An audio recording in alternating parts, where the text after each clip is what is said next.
என்னோட வானரத்தெல்லாம் கூட்டுக்குன்னு என் தங்கச்சியோட மூத்தா இருக்கவங்க நிச்சயதார்த்தம் சொல்லிட்டு கூட்டின்னு போயிருந்தேன். அங்கே போனால் பெரிய முருகர் கோயில். பாண்டிச்சேரியில் இத்தனை வருஷம் இருந்து இந்த கோயிலுக்கு இது வரைக்கும் போனதே கிடையாது. போயிட்டு சாமி கும்பிட்டோம். பார்க்கவே அழகாக இருந்தாங்க சாமி.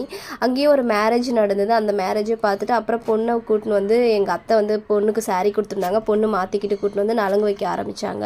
பொண்ணு கூட்டாளுங்கெல்லாம் ஒரு ஃபங்க்ஷன் கூட்டின்னு போனால் ஃபங்க்ஷனே கவுத்து போட்டு மறுவேளை பார்ப்பாங்க. ஐயரே கடுப்பாயிட்டாரு. அந்த அளவுக்கு இவங்க வந்து பயங்கரமாக ஓடி ஆடி விளையாடனே கொஞ்சம் பிள்ளைங்களை அப்புறம் பொண்ணு மாப்பிள்ளைக்கு மாமா நலங்கு தாய் மாமா நலங்கு வச்சாங்க. அவங்க நாத்தனாரும் நலங்கு வச்சுட்டு பொண்ணோட பாட்டியும் அவங்க அக்காவும் நலங்கு வச்சுருந்தாங்க. இதெல்லாம் பார்த்துட்டு எங்கள் வீட்டு குட்டி மேடம் போய் அவங்க பெரியப்பாக்கு நானும் நலங்கு வைப்பேன்னு சொல்லிட்டு கூட போய் நின்று இருந்தா.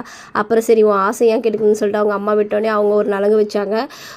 பொண்ணு மாப்பிள்ளை வந்து அரேஞ்ச் மேரேஜ் தான். மாப்பிள்ளைக்கு ரொம்ப டயர்ட் போல. அவர் அல்ல சிரிக்கவே முடியல.